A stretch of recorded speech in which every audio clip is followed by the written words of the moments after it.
सभी को मुंडा मैथ्स पर स्वागत करता हूं। चलिए हम लोग लाइंस और एंगल पार्टनर साहब थ्योरी पढ़ करके उस पे बहुत सारे क्वेश्चन का प्रैक्टिस कर चुके हैं।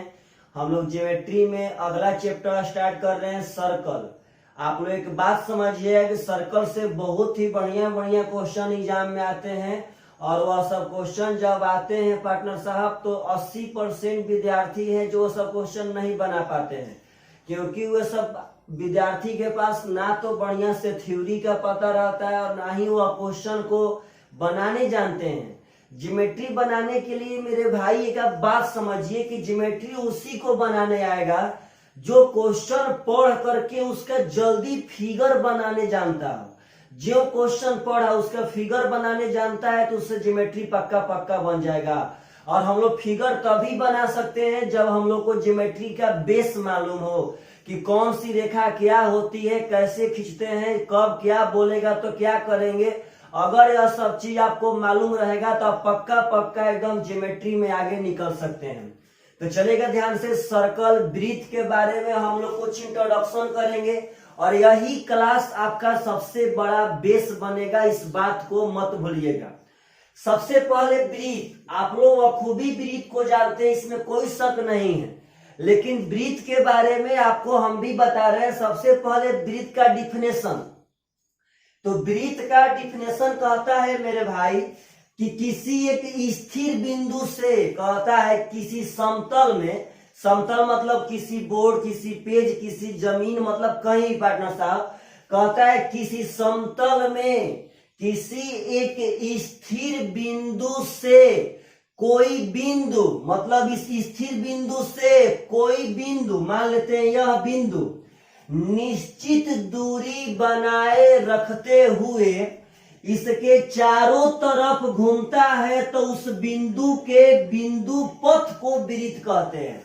पार्टनर साहब पुनः इसका सुनिए डिफिनेशन, कहता है किसी निश्चित बिंदु से कोई एक बिंदु निश्चित दूरी बनाए रखते हुए, मतलब यह जितना दूरी होगा यह सब दूरी निश्चित होगा। कहता है कि निश्चित दूरी बनाए रखते हुए यदि इसके चारों तरफ घूमता है तो इस बिंदु के बिंदु पथ को वृत्त कहते हैं। मतलब इस बिंदु का जो रास्ता होगा वही रास्ता आपका वृत्त कहलाएगा। मतलब यदि हम धरती पर रहकर बात करें तो एक स्थिर बिंदु होगा, इस स्थिर के बिंदु के चारों ओर एक ऐसा बिंदु होगा पार्टनर जो इससे समान दूरी बना के घूमेगा। मतलब जो दूरी यहाँ पे होगा वही दूरी यहाँ पे, मतलब सब जगह पे समान दूरी होगा और यही जाकर के एक वृत्त का निर्माण कर देगा। तो सबसे पहले अगला बात समझिएगा पार्टनर साहब, आप लोग इसका डिफिनेशन तो समझ गए कि एक स्थिर बिंदु से कोई बिंदु निश्चित दूरी बनाए रखते हुए यदि चारों तरफ घूमता है तो उस बिंदु के बिंदु पथ को वृत्त कहते हैं। अगला, इसमें जो स्थिर बिंदु है पार्टनर वह इसका सेंटर कहलाता है। समझिएगा ध्यान से, जो स्थिर बिंदु उसको हम सेंटर या केंद्र कहते हैं। तो कभी भी आपसे कहता है कि यदि वो केंद्र वाला एक वृत्त, आपका सबसे पहला काम है, देखिए ज्योमेट्री में मेन मैटर यही है कि क्वेश्चन कहा तो आपके पास स्टार्टिंग करने आना चाहिए। जो कहता है कि एक ओ केंद्र वाला वृत्त है तो जल्दी से वृत्त खींच के उसके बीच में एक ओ केंद्र दे दीजिए। तो पार्टनर साहब जो स्थिर बिंदु है वह बिंदु आपका सेंटर कहलाएगा, और जो स्थिर बिंदु और घूमने वाला बिंदु के जो बीच का डिस्टेंस होगा, जो निश्चित दूरी था, जो कांस्टेंट डिस्टेंस था पार्टनर साहब, यह उसका त्रिज्या कहलाता है, जिसे हम लोग आर से सूचित करते हैं रेडियस। तो मेरे भाई वृत्त के बारे में आप यहाँ बहुत कुछ जाने कि वृत्त कहते किसे हैं, तो एक निश्चित बिंदु से कोई दूसरा बिंदु एक निश्चित दूरी बनाए रखते हुए चारों तरफ घूमेगा तो उस घूमने वाले बिंदु के बिंदु पथ को वृत्त कहते हैं। अब जो स्थिर बिंदु है वह इसका सेंटर कहलाएगा, केंद्र। और पार्टनर साहब जो निश्चित दूरी है, जो दोनों बिंदु के बीच हमेशा दूरी समान होगा, मतलब पार्टनर साहब जो निश्चित दूरी है वो हमेशा हमेशा त्रिज्या कहलाता है। तो यहाँ से एक और क्वेश्चन आता है एग्जाम में मेरे भाई की, बता दीजिए वृत्त में कितनी हम त्रिज्याएं खींच सकते हैं। तो दुनिया के किसी भी वृत्त में हम अनंत त्रिज्याएं खींच सकते हैं, आप भूलिएगा मत। दुनिया के किसी भी वृत्त में हम लोग अनंत त्रिज्या खींच सकते हैं। और त्रिज्या का मतलब होता है यदि अलग लैंग्वेज में बोले तो सेंटर से उसके परिधि को छूने वाली रेखा त्रिज्या कहलाती है। तो पार्टनर साहब यहाँ पे एक और मैटर उठता है कि सर परिधि किसे कहते हैं। तो पार्टनर साहब यहाँ समझिएगा ध्यान से, एक बिंदु से कोई बिंदु अगर निश्चित दूरी बनाते हुए घूमेगा तो वह वृत्त बनाएगा। वह जो निश्चित जो स्थिर बिंदु होगा वह सेंटर कहलाएगा, और स्थिर बिंदु से और घूमने वाले बिंदु के बीच का दूरी त्रिज्या कहलाता है। तो पार्टनर साहब परिधि किसे कहते हैं, तो एक बात समझना है कि जो घूमने वाला बिंदु का बिंदु पथ, घूमने वाला बिंदु का बिंदु पथ भाई जी यही था ना, यही बिंदु पथ रियल मायने में उसका परिधि कहलाएगा। यानी घूमने वाला बिंदु का जो रास्ता होगा वही उसका परिधि कहलाता है। तो मेरे भाई अगर ऐसा अलग लैंग्वेज जब बोले तो वृत्त में जो गोलाकार भाग होता है वही उसका परिधि कहलाता है। तो हम लोग वृत्त के बारे में जान गए पार्टनर साहब, और यहाँ परिधि के बारे में जान गए सरकमफ्रेंस। इससे हम लोग परिधि को C से डिनोट करते हैं। परिधि का फार्मूला होता है वृत्त का 2πr, जो हम लोग पार्टनर साहब आगे पढ़ेंगे जब मेंसुरेशन पढ़ेंगे तब। तो परिधि भी ध्यान रखिएगा। एगो आता है एग्जाम में क्वेश्चन कि एक चक्कर में तय किया गया दूरी वृत्त का परिधि कहलाता है। मतलब एक चक्कर में जितना दूरी तय करेगा वही वृत्त का परिधि कहलाएगा। एक चक्कर मतलब यहाँ से लेके यहाँ तक चलने, यहाँ तक का डिस्टेंस इसका परिधि कहलाएगा पार्टनर साहब। यह सब बात नहीं भूलना है। जब ऐसे ऐसे क्वेश्चन है, जब बेस आपका रेडी रहेगा तभी आप लोग बना पाएंगे। तो पार्टनर साहब एक वृत्त में हम अनंत त्रिज्या खींच सकते हैं, इस बात को मत भूलिएगा। जो स्थिर बिंदु था वह सेंटर कहलाएगा, जो बिंदु घूम रहा था उसके रास्ता को हम लोग परिधि कहते हैं। और मेरे भाई समझना है प्रेम से यह सब बात को। और जो बिंदु घूम रहा था उस बिंदु का, जो बिंदु स्थिर था उस बिंदु के बीच के दूरी को हम लोग त्रिज्या कहते हैं। चलेगा ध्यान से मेरे भाई। अगला चीज जीवा की आखिर कॉर्ड का परिभाषा क्या होता है, इस पे क्या क्या हम लोग कर सकते हैं, कब क्या पूछेगा तो क्या दिमाग लगाएंगे, कैसे फिगर बनाएंगे, सब समझिए आराम से। सबसे पहले जीवा समझते हैं कि जीवा है क्या। तो पार्टनर साहब किसी भी वृत्त में समझिएगा प्रेम से, किसी वृत्त में एक रेखाखंड कहता है कि किसी एक रेखाखंड का दोनों अंतः बिंदु यदि किसी वृत्त के परिधि पर हो पार्टनर साहब तो वह जीवा कहलाता है। किसी रेखाखंड के दोनों अंतः बिंदु मतलब कि जिस रेखाखंड का जहां दोनों बिंदु अंत होगा, अगर दोनों अंत बिंदु वृत्त के परिधि पर हो तो वह आपका जीवा कहलाएगा। तो बात समझिए, एक ऐसा रेखाखंड जिसका अंत बिंदु मतलब पार्टनर साहब इसका एक अंत बिंदु यह है और एक अंत बिंदु यह है। यदि इसका दोनों अंत बिंदु वृत्त के परिधि पर रहेगा तो वह इसका जीवा कहलाएगा। अगर हम कहते हैं कि यहाँ पे AB क्या है पार्टनर साहब, तो AB is a cord, AB एक जीवा है। हम ऐसे भी खींच सकते हैं, कोई दिक्कत नहीं है, CD एक जीवा है। ऐसे ही पार्टनर साहब PR एक जीवा है, कुछ भी कह सकते हैं। ऐसे भी ST एक जीवा है। मतलब ऐसा रेखाखंड जिसका दोनों का दोनों अंतः बिंदु वृत्त के परिधि पर स्थित हो वह जीवा कहलाता है। तो यहाँ भी एक क्वेश्चन पूछ सकता है कि एक वृत्त में हम कितनी जीवाएं खींच सकते हैं, कितनी जीवाएं। तो मेरे भाई हम एक वृत्त में अनंत जीवाएं खींच सकते हैं। तब यहाँ पे एक बात समझिएगा, आप सब आदमी से हमेशा यह बात बोलेगा कि वो केंद्र वाला एक वृत्त है और AB एक जीवा है। तो वहां बिना रुके सबसे पहले कि जल्दी से वृत्त बना लेना है, उसका O यहाँ पे सेंटर दे देना है। मतलब मेन टॉपिक यही है कि अगर क्वेश्चन पूछे तो आप सब आदमी कैसे वह सब क्वेश्चन को अटेम्प्ट लेंगे, कैसे फिगर बनाएंगे। तो जिम ही बोलेगा कि एक O केंद्र वाला वृत्त है, ये भी उसकी जीवा है, तो बिना सोचे सबसे पहले इसमें एक AB जीवा बनाइएगा। तो जीवा तो हम कहीं भी बना सकते हैं, इसमें अनंत जीवाएं बन सकती है, लेकिन बढ़िया देखने के लिए, बढ़िया समझ में आने के लिए हम लोग अक्सर यही नीचे एक AB जीवा बना देते हैं। तो कभी पार्टनर साहब कहे कि वो केंद्र वाला एक वृत्त है, PQ एक जीवा है, तो बिना सोचे यहाँ जल्दी से PQ कर देंगे। उसके बाद जो क्वेश्चन बोलेगा हम लोग वहां से आगे बनाएंगे। यह सब बात मत भूलिए। जीवा किसे कहते हैं, तो एक ऐसी रेखाखंड जिसका दोनों अंत बिंदु वृत्त के परिधि पर हो वह जीवा कहला जाएगा। और जीवा A B C D P Q कुछ भी एग्जामिनर यूज कर सकता है। तो जीवा के बारे में अभी आता है कि एक वृत्त में हम मैक्सिमम कितनी जीवाएं खींच सकते हैं। तो एक वृत्त में हम अनंत जीवाएं खींच सकते हैं। चलिएगा अगला जो भी होगा उसके बारे में विस्तृत जानकारी लीजिए। देखिए बिना बेस का, बिना इंट्रोडक्शन का हम लोग जीरो से नहीं पढ़ सकते हैं। अब आइएगा व्यास। आप लोग व्यास तो समझते होंगे मेरे भाई। कोई आपसे पूछे कि व्यास किसे कहते हैं तो आपको उसका एकदम ओरिजिनल डिफिनेशन देना पड़ेगा, व्यास किसे कहते हैं। तो व्यास के बारे में उसका डिफिनेशन सुनिएगा कि वृत्त की वैसी जीवा, वृत्त की वैसी जीवा जो वृत्त के सेंटर से गुजरे वह उसका व्यास कहलाती है।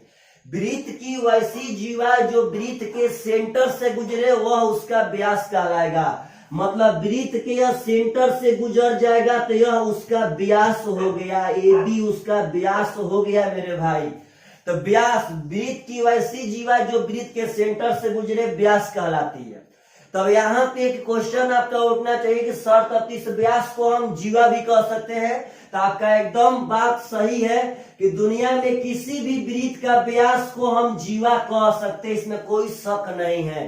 तो मेरा एक बात याद रखिएगा, यहाँ पे सबसे ब्रांड क्वेश्चन एग्जाम में आता है कि वृत्त की सबसे लंबी जीवा कौन है भाई जी। तो वृत्त का सबसे लंबी जीवा उसका व्यास होता है। अगर कभी कहे कि इस वृत्त का सबसे लंबी जीवा का लंबाई ज्ञात करे तो वहां पे एक्स्ट्रा दिमाग नहीं लगाने को। अगर वृत्त की सबसे लंबी जीवा बोला तो वृत्त की सबसे लंबी जीवा का मतलब उसका व्यास आपसे पूछ रहा है, आपसे उसका डायमीटर पूछ रहा है। तो अभी एग्जाम में क्वेश्चन आता है मेरे भाई, समझिएगा प्रेम से कि एक वृत्त में कितनी हम व्यास बना सकते हैं। एक वृत्त में जब अनंत जीवा बना सकते हैं तो हम अनंत व्यास ही बना सकते हैं। वैसी अनंत जीवा होगी जो उसको हम सेंटर से गुजार सकते हैं। तो व्यास के बारे में सबसे पहला फैक्ट कि व्यास एक जीवा है और व्यास वृत्त की सबसे बड़ी जीवा है, सबसे बड़ी जीवा। व्यास के बारे में दूसरा फैक्ट कि अगर हम सेंटर से जीवा गुजारेंगे वह तो व्यास कहला जाएगा, यह तो व्यास कहला जाएगा। लेकिन व्यास वृत्त को दो बराबर बराबर भाग में बांट देता है। यह ऊपर वाला जो भाग होगा यह भाग भी उतना ही होगा जितना यह नीचे वाला भाग होगा। तो पार्टनर साहब व्यास वृत्त को दो बराबर भाग में बांट देता है, यह बात को मत भूलिएगा। और अगला चीज, व्यास कभी भी आपसे कहे एग्जाम में कि कैसे सोचेंगे, कभी कहता है कि वो केंद्र वाला एक वृत्त है जिसमें ए बी व्यास है, तो वहां बिना रुके बिना सोचे बहुत फास्ट एक वृत्त बनाइए और वहां बीचों बीच एक रेखा ए बी ऐसे खींच दीजिए और उसके आगे जो क्वेश्चन पूछेगा उसके अनुसार हम फिगर बनाएंगे। हम लोग का मेन पर्पस यही है कि जब भाषा में क्वेश्चन आएगा तो आखिर कैसे सोचेंगे, क्या कहेंगे। तो जब मेरे भाई कहे कि ए बी व्यास है तो तुरंत ए बी बीचों बीच खींच देना है और उसी पे एक सेंटर को डिनोट कर देना। अगर व्यास है तो उसका सेंटर उस व्यास पर ही होगा क्योंकि व्यास सेंटर से गुजरता ही है। तो व्यास सबसे बड़ी जीवा है, यह मत भूलिएगा। एक और बात, व्यास को हम लोग डी से सूचित करते हैं, स्मॉल डी से या कैपिटल डी से। अब व्यास पार्टनर साहब यह मत भूलिएगा कि अगर यह सेंटर है तो सेंटर से परिधि को छूने वाली रेखा त्रिज्या होती है। सेंटर से परिधि को छूने वाली रेखा त्रिज्या होगा और सेंटर से परिधि को छूने वाली रेखा त्रिज्या होती है। तो जो यह व्यास होता है वह आर और आर यानी 2r से मिलकर बना होता है। व्यास का मतलब होता है त्रिज्या का 2 गुना। तो अगर ऐसा भी क्वेश्चन एग्जाम में आए मेरे भाई तो पक्का पक्का यह सब हिट कर रहे हैं कि यह सब क्या क्या होता है। तो व्यास सबसे बड़ी जीवा है। व्यास वृत्त को 2 बराबर भाग में बांट देता है। व्यास को हम लोग डी से डिनोट करते हैं। व्यास बराबर 2r होता है यानी कि डी बराबर हम लोग 2r कह सकते हैं, डायमीटर बराबर। तो मेरे भाई अगर व्यास के बारे में भी अगर कुछ है तो आप लोग को बहुत जल्दी वहां पे फिगर बनाना है। मतलब यह सब इंट्रोडक्शन हम लोग इसीलिए पढ़ रहे हैं ताकि जब एग्जाम में आए तो हम लोग इसका फिगर एकदम बना पाए। चलिएगा ध्यान से मेरे भाई, अगला टॉपिक समझिएगा प्रेम से। अगला टॉपिक है चाप। पार्टनर साहब समझना है प्रेम से चाप, आर्क। मेरे भाई चाप का डिफिनेशन असल मायने में बहुत ही आसान है। और इसका डिफिनेशन होता है कि वृत्त के किसी भाग को, वृत्त के परिधि के किसी भाग को हम लोग चाप कहते हैं। वृत्त के परिधि के किसी भाग को, भाग मतलब पार्ट हुआ, मतलब अगर हम यहां से यहां तक का पार्ट उठा लेंगे तो यह मेरा ए बी चाप हो गया। अगर हम पार्टनर साहब यहां से यहां तक का पार्ट उठा लेंगे तो यह मेरा सी डी चाप हो गया। तो वृत्त के किसी भी भाग को हम लोग एक चाप कहते हैं। और चाप को डिनोट कैसे करते हैं कि अगर ए बी चाप है तो ए बी के ऊपर ऐसे पार्टनर कर देगा तो यह ए बी चाप हम लोग पढ़ेंगे। कभी कभार लैंग्वेज में क्या करता है कि ए बी चाप ना कह करके सिर्फ और सिर्फ ए बी के ऊपर ऐसा सिंबल दे देता है। तो यहाँ आप सब आदमी को समझना चाहिए कि ए बी आपका एक चाप है। अगर पार्टनर साहब सी डी चाप है तो इसको वह कह सकता है सी डी के ऊपर ऐसे सिंबल दे करके कि सी डी भी एक चाप है। तो चाप का डिफिनेशन है कि वृत्त के किसी भी एक भाग को हम लोग चाप कहते हैं, वृत्त के वह परिधि का भाग रहना चाहिए। अब सुनिएगा ध्यान से, चाप में पार्टनर साहब चाप दो तरह के होते हैं। तो एक मेरा बात समझिएगा कि यदि चाप अर्धवृत्त से छोटा हो तो वह लघु चाप कहलाएगा, माइनर आर्क। यदि चाप अर्धवृत्त से छोटा, अर्धवृत्त का मतलब बोले पार्टनर साहब यहाँ बीचों बीच, तो यदि चाप अर्धवृत्त से छोटा मतलब अगर यही चाप है पार्टनर साहब, समझिएगा ध्यान से, अगर यह अर्धवृत्त हुआ और आपका यह चाप है तो यह ए बी चाप आपका लघु चाप कहलाएगा, लघु चाप। तो आपका पार्टनर साहब यह ए बी जो है वह माइनर आर्क है, लघु चाप। तो पार्टनर साहब लघु चाप कोई पूछे किसे कहते हैं, तो यदि चाप की लंबाई अर्धवृत्त से छोटा हो तो वह लघु चाप कहलाती है, अन्यथा वह दीर्घ चाप आपका मेजर आर्क कहलाती है। पार्टनर साहब अगर यहां से देखा जाए तो यह आपका जो चाप होगा, यह चाप मेरे भाई मेजर आर्क, मेजर आर्क मतलब यह दीर्घ चाप है। इसको मत भूलिएगा पार्टनर साहब, यह बहुत ही एग्जाम में आता है, बहुत ज्यादा। तो पार्टनर साहब माइनर आर्क, मेजर आर्क, यदि चाप का लंबाई अर्धवृत्त से छोटा हो तो लघु चाप कहलाएगा, और यदि चाप का लंबाई अर्धवृत्त से बड़ा हो तो वह दीर्घ चाप कहलाएगा।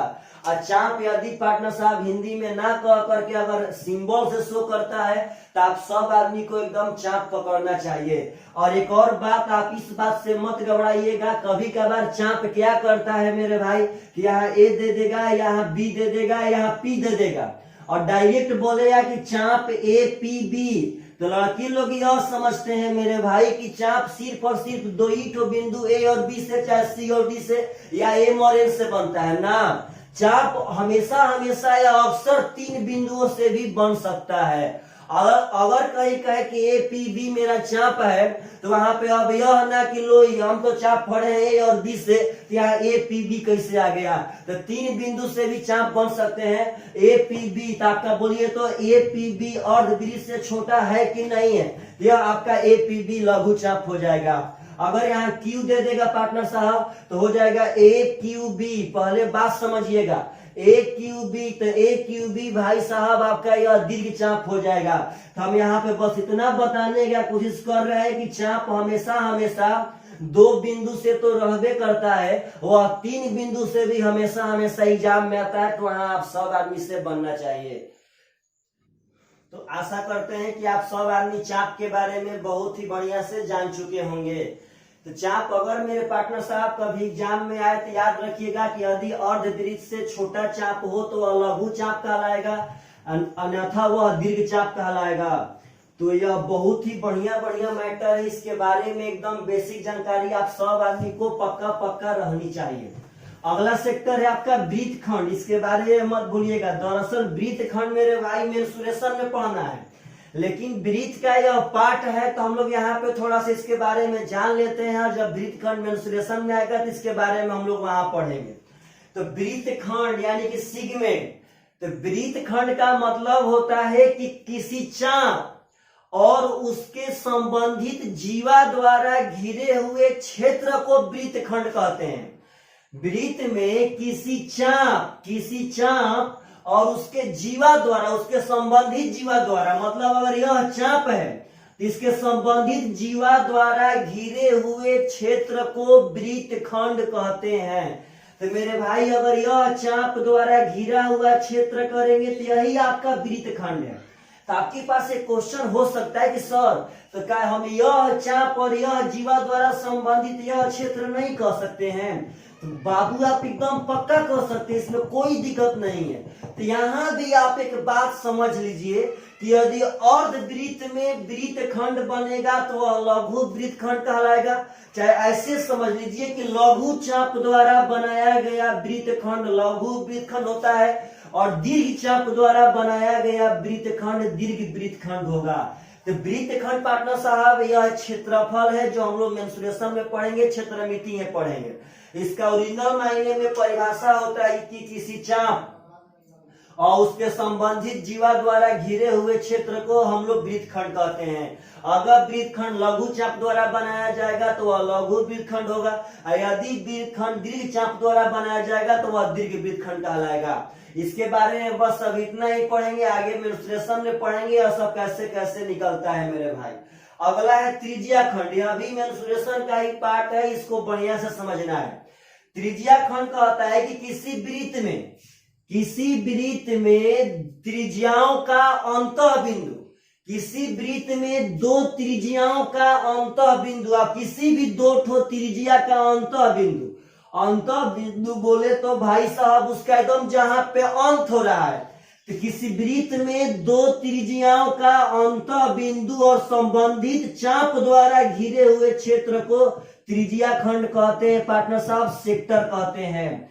पुनः इसके बारे में सुनिएगा ध्यान से, किसी भी वृत्त में दो त्रिज्याओं के अंतः बिंदु और उसके संबंधित चाप द्वारा घिरे हुए क्षेत्रफल को हम लोग त्रिज्या खंड कहते हैं। यह भी आपका क्षेत्रफल का मैटर है जो हम लोग मेंसुरेशन में पढ़ेंगे, और सब ज्योमेट्री में नहीं पढ़ना है। लेकिन पार्टनर साहब यह सब बात बहुत इंपॉर्टेंट मैटर, इस बात को याद रखिएगा, बहुत सुंदर सुंदर मैटर है आपका वृत्तखंड और त्रिज्या खंड। तो पार्टनर साहब त्रिज्या खंड का परिभाषा एक बार हम और बोल देते हैं कि किसी दो त्रिज्या का अंतः बिंदु और उसके संबंधित चाप द्वारा घिरे हुए क्षेत्रफल को हम लोग त्रिज्या खंड कहते हैं।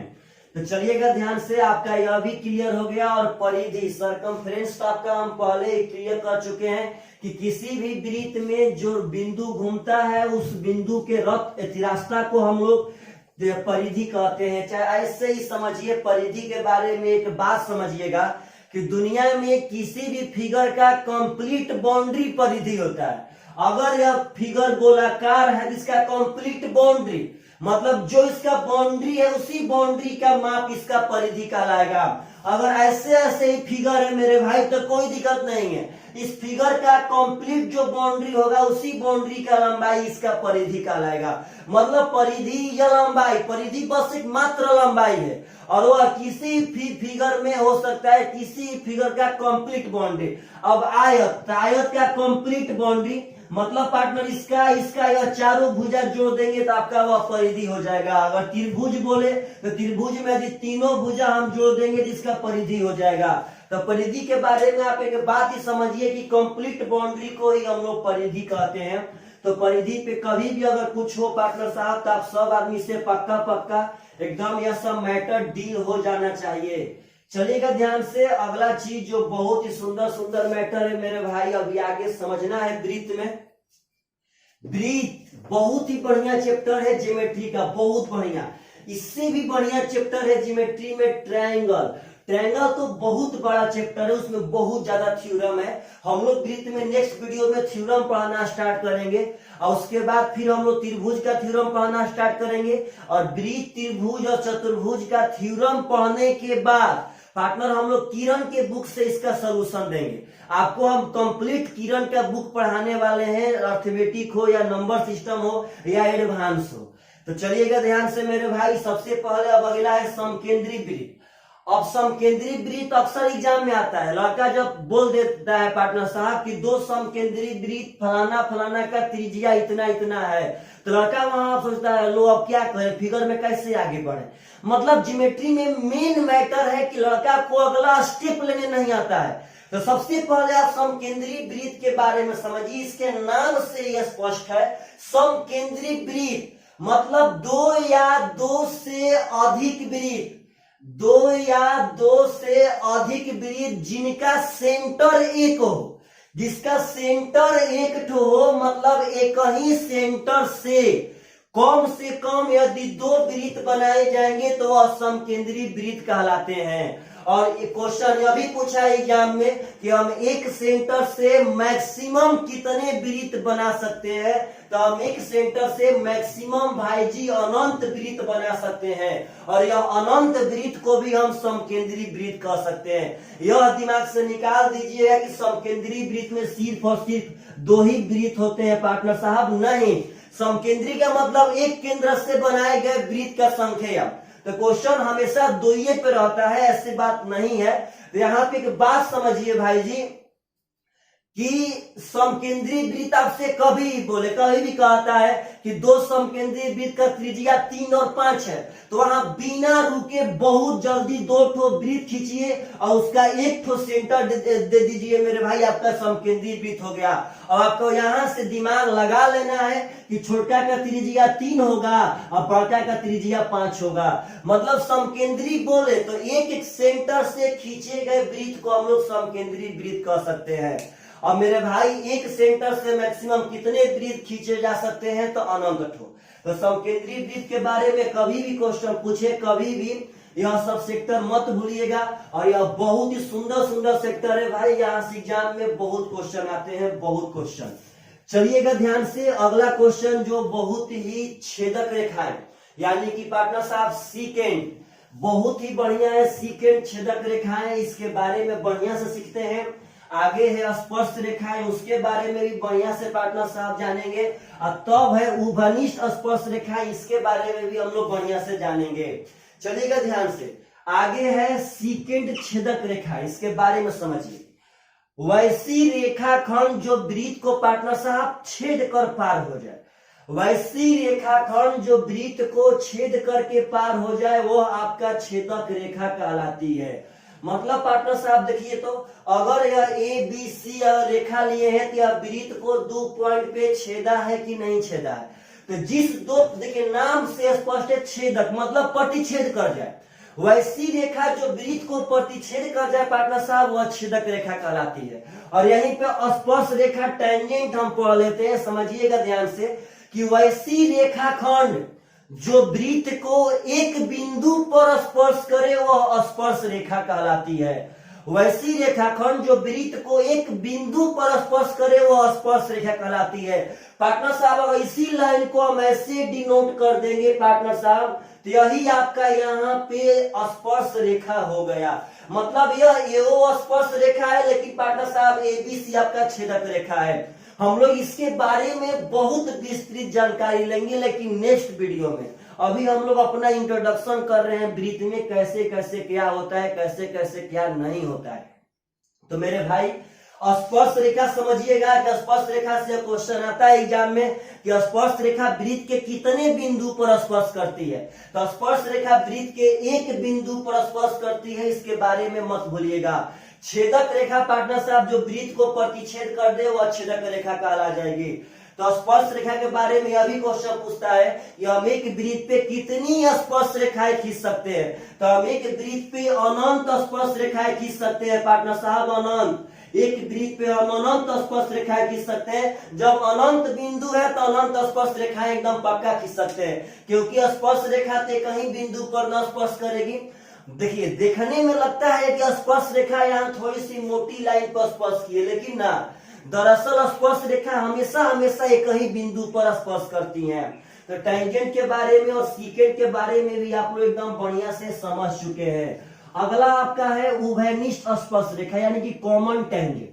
यह तो बहुत ही एग्जाम में आता है पार्टनर साहब, बहुत ज्यादा। इसके बारे में थोड़ा सा आप सब आदमी अभी जानकारी लेंगे, और जब इस पे हम प्रमेय पढ़ाएंगे, इस पे यह बताएंगे कैसे कैसे क्वेश्चन आते हैं, कितने टॉप क्वेश्चन आते हैं, तो उस समय आपको और भी बढ़िया से हम बताएंगे। पहले अभी हम लोग इसका इंट्रोडक्शन कर लेते हैं कि उभयनिष्ठ स्पर्श रेखा क्या होता है। तो सबसे पहले एक बात समझिएगा पार्टनर साहब, उभयनिष्ठ स्पर्श रेखाएं बहुत तरह से खींची जाती हैं एग्जाम में या पार्टनर साहब सर्कल में। सबसे पहला बात कि जब दो वृत्त एक दूसरे से अलग हो, समझिएगा प्रेम से सब आदमी, हम लोग उभयनिष्ठ स्पर्श रेखा को, कॉमन टेंजेंट लाइन को डील कर रहे हैं। और अभी दरअसल हम लोग यही पढ़ने पे फोकस करेंगे कि किस कंडीशन में हम कितनी उभयनिष्ठ रेखाएं खींच सकते हैं। बस उसके आगे इसका जितना भी विवरण होगा हम लोग जब इसका प्रमेय पढ़ेंगे उस समय हम लोग पढ़ेंगे। जब दो वृत्त एक दूसरे से अलग हो तो हम कितनी उभयनिष्ठ रेखाएं खींच सकते हैं, कैसे खींच सकते हैं, उन उभयनिष्ठ रेखाओं का नाम क्या है, हम लोग सब यहाँ डिटेल में पढ़ेंगे। तो जब दो वृत्त अलग अलग हो तो उभयनिष्ठ स्पर्श रेखा यानी कॉमन टेंजेंट लाइन। तो उभयनिष्ठ स्पर्श रेखा का तात्पर्य यही है भाई कि ऐसी स्पर्श रेखा जो दोनों के दोनों सर्कल पे हो, ऐसी स्पर्श रेखा जो दोनों के दोनों सर्कल पे हो वह उभयनिष्ठ स्पर्श रेखा कहलाती है। तो पार्टनर साहब जब दो वृत्त अलग अलग रहेगा तो हम कितनी उभयनिष्ठ स्पर्श रेखाएं खींच सकते हैं। तो सबसे पहले तो एक ऐसी उभयनिष्ठ रेखा खींच सकते हैं पार्टनर साहब, एक तो ऐसी उभयनिष्ठ रेखा खींच सकते हैं। पहले बात समझिए सब आदमी कि अगर दो ठो वृत्त अलग अलग रहे तो हम कितनी उभयनिष्ठ स्पर्श रेखाएं खींच सकते हैं। तो दो ठो खींचा चुका है, अगर अगला चाहेंगे पार्टनर साहब तो एक उभयनिष्ठ रेखा ऐसे खींच सकते हैं और एक उभयनिष्ठ रेखा ऐसे खींच सकते हैं। अब आप लोग चाह कर भी इस वृत्त में अब उभयनिष्ठ स्पर्श रेखा यानी कि कॉमन टेंजेंट लाइन यहां से नहीं ड्रॉ कर सकते हैं। तो यहां से एक बात समझिएगा कि यदि दो ठो वृत्त एक दूसरे के अलग रहे तो हम लोग यहाँ पे चार उभयनिष्ठ रेखाएं खींच सकते हैं। चार उभयनिष्ठ रेखाएं पार्टनर साहब हम लोग ड्रॉ कर सकते हैं, चार कॉमन टेंजेंट लाइन।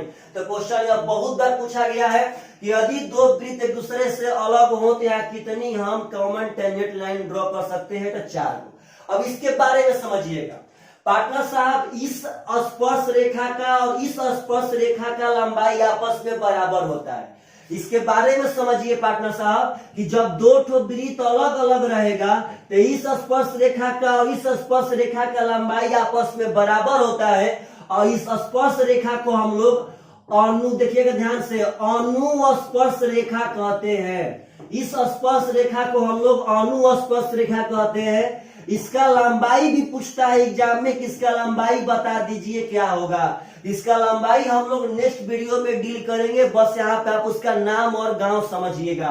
तो पार्टनर साहब यदि दो ठो वृत्त अलग रहेगा तो हम यहाँ पे चार उभयनिष्ठ स्पर्श रेखा खींच सकते हैं।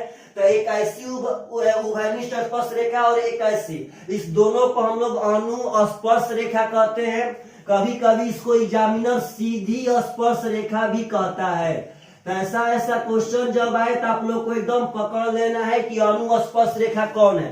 तो यदि दो ठो वृत्त अलग अलग रहे तो जो ऊपर ऊपर जाती है और नीचे नीचे जाती है, यही दोनों स्पर्श रेखा को हम लोग अनुस्पर्श रेखा कहते हैं। और पार्टनर साहब आप लोग ध्यान देंगे तो इस दो वृत्त में हम लोग एक ऐसे उभयनिष्ठ रेखा ड्रॉ कर रहे थे। इसके बारे में समझिएगा सब आदमी, इस दोनों उभयनिष्ठ स्पर्श रेखा का भी लंबाई आपस में बराबर होता है। और इस उभयनिष्ठ स्पर्श रेखा को हम लोग अनुप्रस्थ स्पर्श रेखा कहते हैं मेरे भाई। इसको एग्जामिनर यह भी कहता है तिर्यक स्पर्श रेखा। इसके बारे में समझिए सब आदमी, इसका डाटा अभी सब तो बहुत ब्रांड पैटर्न है जो हम लोग आगे पढ़ेंगे जब इसमें थ्योरम पढ़ेंगे तब। यदि दो वृत्त एक दूसरे से अलग रहे तो हम लोग चार कॉमन टेंजेंट लाइन ड्रॉ कर सकते हैं। दोनों ऊपर वाला कॉमन टेंजेंट लाइन को, जैसा आप सब आदमी को सीधा सीधा भी दिख रहा है, तो दोनों सीधी टेंजेंट लाइन को हम लोग सीधी स्पर्श रेखा भी कहते हैं या अनुस्पर्श रेखा भी कहते हैं। और पार्टनर साहब यदि दोनों जो टेढ़ा जो तिर्यक स्पर्श रेखा है, इस दोनों तिर्यक स्पर्श रेखा को पार्टनर साहब हम लोग अनुप्रस्थ स्पर्श रेखा ट्रांसवर्स लाइन भी कहते हैं पार्टनर साहब, या तिर्यक स्पर्श रेखा भी कहते हैं। तो अगर ऐसा क्वेश्चन आए तो आप एग्जाम में पक्का एकदम बना दीजिएगा। अब इसके बारे में हम लोग बहुत डिटेल में पढ़ेंगे, इसमें कोई शक नहीं है। लेकिन अभी तक इतना बात जानिए कि यदि दो ठो वृत्त एक दूसरे से अलग रहेगा तो हम चार उभयनिष्ठ स्पर्श रेखाएं खींच सकते हैं। जो सीधी उभयनिष्ठ स्पर्श रेखाएं होती है उनको हम अनुस्पर्श रेखा कहते हैं, और जो तिर्यक उभयनिष्ठ स्पर्श रेखाएं होती है उनको हम अनुप्रस्थ स्पर्श रेखा कहते हैं, ट्रांसवर्स लाइन। तो पार्टनर साहब अगर ऐसा क्वेश्चन आप सब आदमी से पूछे तो एग्जाम में एकदम पक्का पक्का बन करके आना चाहिए। चलिएगा नेक्स्ट, अब इसी पे है उभयनिष्ठ स्पर्श रेखाएं। हम पहले ही बोल चुके थे कि यह बहुत तरह से एग्जाम में ड्रॉ होती हैं, बहुत तरह से। तो पार्टनर साहब जब भी ऐसे उभयनिष्ठ स्पर्श रेखाएं आए तो आप सब आदमी को एकदम बढ़िया से समझना है।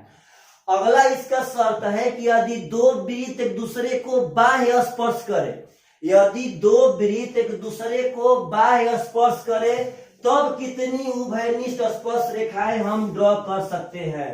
तो पहले एक बात समझिएगा सब आदमी, बाह्य स्पर्श का मतलब है कि दोनों वृत्त बाहर से छुए। स्पर्श का मतलब ही होता है छूना। तो यदि दो वृत्त बाहर से छूता है पार्टनर साहब, तो यही आपका रियल मायने में बाह्य स्पर्श हो गया। तो यह क्वेश्चन पूछता है कि यदि दो वृत्त बाह्य स्पर्श करे तो हम कितनी उभयनिष्ठ स्पर्श रेखाएं ड्रॉ कर सकते हैं। तो मेरे भाई सोचिए तो, यानी ऐसी उभयनिष्ठ स्पर्श रेखा जो दोनों के दोनों सर्कल पे हो। तो आपका यह भी उभयनिष्ठ स्पर्श रेखा है, आपका यह भी उभयनिष्ठ स्पर्श रेखा है, और आपका यह भी उभयनिष्ठ स्पर्श रेखा है। तो पार्टनर साहब आप जब ध्यान से देखेंगे तो यदि दो ठो सर्कल बाह्य स्पर्श करें तो हम 3 ठो कॉमन टेंजेंट लाइन यहाँ ड्रॉ कर सकते हैं। 3 उभयनिष्ठ रेखाएं यहाँ पे हम लोग खींच सकते हैं, इसमें कोई शक नहीं है। एक आपका यह उभयनिष्ठ रेखा हुआ, एक यह हुआ, और एक पार्टनर साहब यह हुआ। इसके बारे में हम लोग डिटेल में पढ़ेंगे नेक्स्ट वीडियो में, लेकिन यहाँ आप जान लीजिए कि इसको भी हम लोग अनुस्पर्श रेखा ही कहते हैं, और पार्टनर साहब इसको हम लोग तिर्यक स्पर्श रेखा कहते हैं। और इसके बारे में अभी आगे हम लोग पढ़ेंगे, इसमें नो डाउट है। अब यहाँ एक बात समझिए कि यह स्पर्श रेखा और यह स्पर्श रेखा का लंबाई आपस में बराबर होता है। कैसे बराबर होता है वो सब प्रूफ करेंगे, लेकिन यहाँ पे अपना बात जानना एकदम जरूरी है कि यदि दो वृत्त एक दूसरे को बाह्य स्पर्श करे तो हम 3 ठो कॉमन टेंजेंट लाइन ड्रॉ कर सकते हैं। जब दो वृत्त एक दूसरे से अलग रहे तो हम 4 ठो कॉमन टेंजेंट लाइन ड्रॉ कर सकते हैं।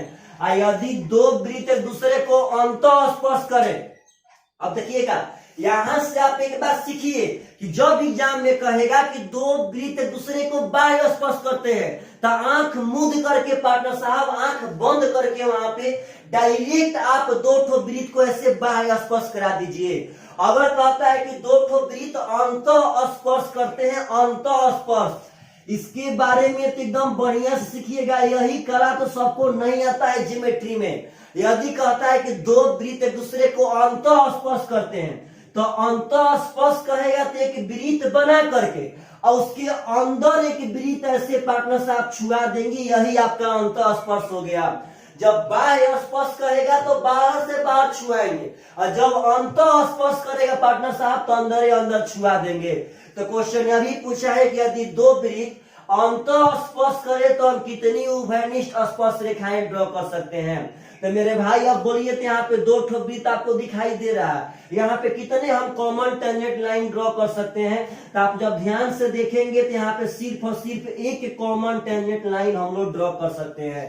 तो क्वेश्चन इसका लंबाई तो नहीं पूछता है, ना इसका नाम पूछता है, बस यह पूछता है कि यदि 2 ठो वृत्त अंतः स्पर्श करे तो यहाँ पे कितने हम कॉमन टेंजेंट लाइन ड्रॉ कर सकते हैं।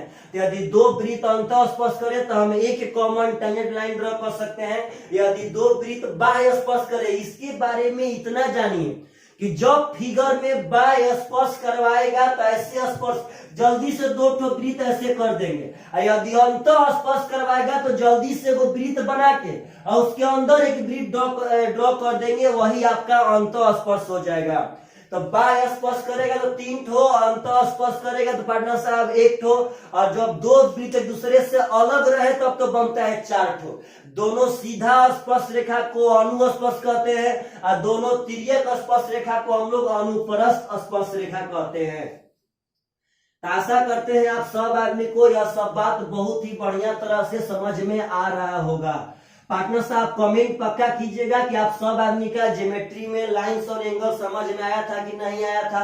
हम लोग सर्कल के रास्ते पर आगे बढ़ रहे कि आप सब आदमी को सर्कल बढ़िया से समझ में आ रहा है कि नहीं आ रहा है। चलिएगा ध्यान से मेरे भाई, अगला इस पे टॉपिक उठाते हैं। अभी इसी टॉपिक में कि अभी हम लोग पढ़े हैं कि यदि दो ठो वृत्त अलग अलग रहेगा तो हम लोग 4 उभयनिष्ठ स्पर्श रेखा ड्रॉ कर सकते हैं।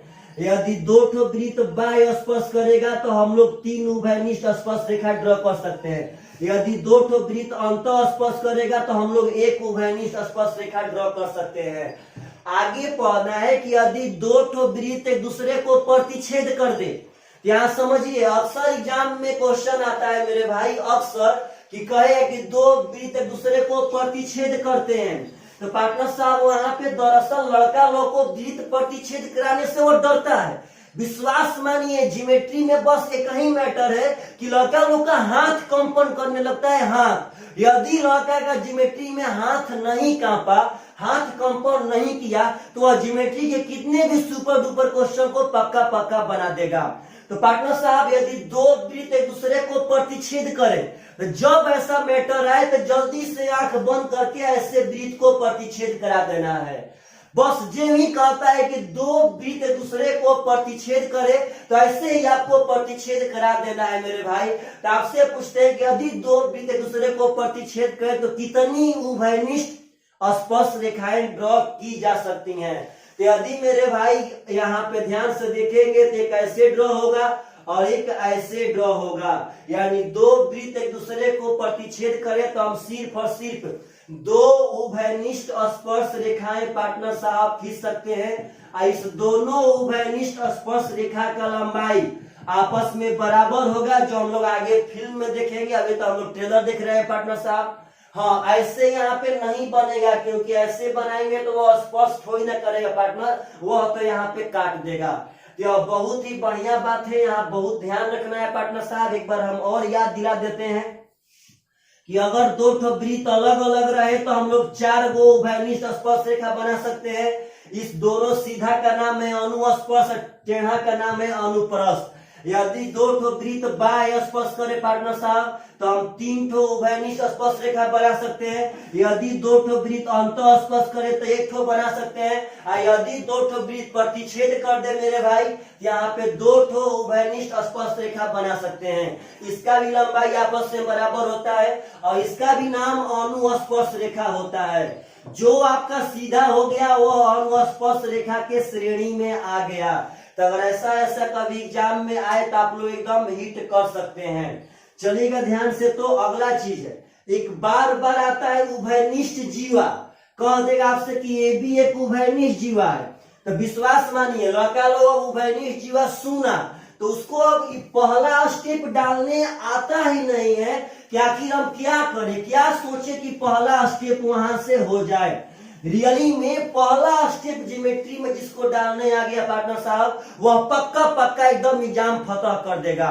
तो अगर कभी आता है उभयनिष्ठ जीवा यानी कि कॉमन कॉर्ड, कभी भी कहता है फिगर में कि ये भी आपका उभयनिष्ठ जीवा है, तो सुनिएगा कैसे उभयनिष्ठ जीवा। जैसे पार्टनर उभयनिष्ठ स्पर्श रेखा मतलब ऐसा स्पर्श रेखा जो दोनों सर्कल में था, तो हम लोग को अब ऐसा जीवा खोजना है जो दोनों सर्कल में हो। तो जब उभयनिष्ठ जीवा बनाने का मैटर आएगा तब 2 ठो वृत्त को प्रतिच्छेद करना पड़ेगा। जब उभयनिष्ठ जीवा बनाने का मैटर आएगा तो 2 ठो वृत्त को प्रतिच्छेद करना पड़ेगा और यहीं से मिला देंगे पार्टनर साहब, यही आपका जीवा उभयनिष्ठ जीवा हो जाता है। बात समझिएगा प्रेम से। जब उभयनिष्ठ जीवा बोलेगा तो सबसे पहले 2 ठो वृत्त को प्रतिच्छेद करा लीजिएगा और जिस बिंदु पे काटते हैं उस बिंदु को मिला देंगे तो यही आपका उभयनिष्ठ जीवा बन जाएगा। आप अगर ध्यान से देखेंगे तो यह सीडी जीवा इस वृत्त में भी है और यह सीडी जीवा इस वृत्त में भी है। और जीवा किसे कहते हैं, तो वैसी रेखाखंड जिसका दोनों अंतर बिंदु वृत्त के परिधि पर हो वह जीवा कहलाता है। तो हम आशा करते हैं आप सब आदमी से कभी भी अगर पार्टनर साहब उभयनिष्ठ जीवा का मैटर आएगा तो आप लोग अब उभयनिष्ठ जीवा एकदम पक्का पक्का फिगर क्लियर कर सकते हैं। उसके आगे जो पूछेगा वो तो अलग बात है, लेकिन पहला स्टेप तो डालने आना चाहिए मेरे भाई। तो जब उभयनिष्ठ जीवा बोले तो 2 ठो वृत्त को आंख बंद करके पहले प्रतिच्छेद करा देना है, उसके बाद ऐसे मिला देना है, वही आपका उभयनिष्ठ जीवा हो जाएगा। अब उसके आगे जो क्वेश्चन बोलेगा उसके आगे हम लोग उसको देखेंगे कि आप बोल रहा है वहां पे कौन सा थ्योरम लागू होगा। यह तो आगे की बात है, लेकिन उसके पहले की बात तो आप सब आदमी को आना चाहिए कि हम लोग उभयनिष्ठ जीवा कैसे ड्रॉ करते हैं। चलिएगा ध्यान से, अभी अगला एक और सेक्टर इसके इंट्रोडक्शन में बचा है पार्टनर साहब, समझना है प्रेम से। क्वेश्चन यह पूछता है कि हम एक बिंदु से कितने वृत्त गुजार सकते हैं, एक बिंदु से कितने वृत्त पास हो सकता है। तो मेरे भाई एक बात समझिएगा कि हम लोग एक बिंदु से अनंत वृत्त को पास करवा सकते हैं, इसमें कोई शक नहीं है। तो अगर क्वेश्चन यह पूछे कि एक बिंदु से कितने वृत्त जा सकते हैं तो अनंत वृत्त। अगर क्वेश्चन यह पूछे कि दो बिंदु से कितने वृत्त जा सकते हैं भाई, तो दो बिंदु से भी अनंत वृत्त आपके गुजर सकते हैं, इसमें कोई डाउट नहीं है। छोटे बड़े मिला करके पक्का पक्का अनंत वृत्त जा सकते हैं। तो भाई जी यह क्वेश्चन सब एग्जाम में आता है और आप लोग नहीं पढ़े रहते हैं, इसीलिए यह सब छोड़ देते हैं। तो एक बिंदु से भी अनंत वृत्त और दो बिंदु से भी अनंत वृत्त गुजर सकते हैं। लेकिन क्वेश्चन यह पूछता है कि बता दीजिए कि एक अद्वितीय वृत्त, मतलब कि अद्वितीय मतलब धरती पर दूसरा वैसा वृत्त न हो, तो एक अद्वितीय वृत्त गुजारने के लिए कम से कम कितने बिंदुओं की आवश्यकता होती है। तो कम से कम 3 असरेख बिंदु, असरेख मतलब एक लाइन में ना हो, 3 अगर असरेख बिंदु रहता है तो वहां से धरती पे सिर्फ और सिर्फ पार्टनर साहब एक वृत्त ही गुजरेगा। तो एक वृत्त गुजारने के लिए हमको कम से कम 3 बिंदु चाहिए, 2 बिंदु से अनंत वृत्त पार्टनर साहब और 1 बिंदु से भी अनंत वृत्त। लेकिन 3 बिंदु से कोई पूछे तो 3 बिंदु से सिर्फ और सिर्फ एक वृत्त गुजर सकते हैं। अब कैसे गुजरते हैं हम लोग आगे पढ़ेंगे। त्रिभुज में क्या करना पड़ता है कि सबसे पहले हम तीनों बिंदु को मिला देंगे पार्टनर साहब, यह आपका त्रिभुज बन जाएगा। और इस त्रिभुज का एक परिवृत्त बना देंगे, वही परिवृत्त वहां से पार्टनर साहब वृत्त हो जाएगा जो तीनों के तीनों बिंदु से गुजरेगा। और परिवृत्त बनाने हम जब त्रिभुज पढ़ाएंगे तब सिखाएंगे। तो आप यहाँ पे बात समझिए एकदम बढ़िया से कि एक बिंदु से अनंत वृत्त, 2 बिंदु से अनंत वृत्त, लेकिन 3 बिंदु से आपका ओनली फॉर एक अद्वितीय वृत्त ही गुजर सकता है। तो आशा करते हैं आप सब आदमी को यह सब थ्योरी बहुत ही समझ में आया होगा और सर्कल का इंट्रोडक्शन बहुत ही बढ़िया लगा होगा। चलिए पार्टनर, जाते जाते कमेंट पक्का कीजिएगा कि आपको यह सब थ्योरी कैसा लग रहा है। Bye bye, take care.